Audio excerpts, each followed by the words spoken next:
Tap 3 times. End the tap 3 times. 1, 2, 3. So today's word is Ethereum. E is dash.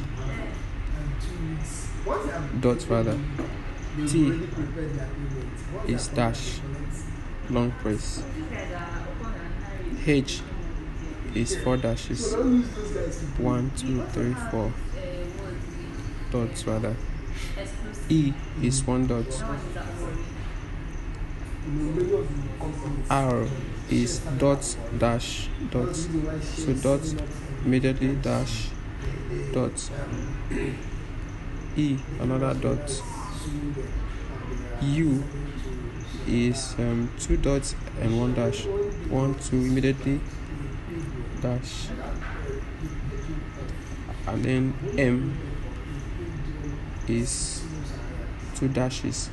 Dash immediately dash again. So that's it. That's 1.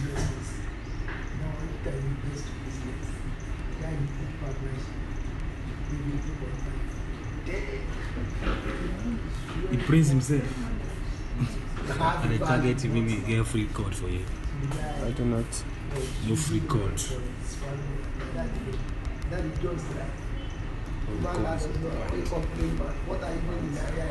So that's a success.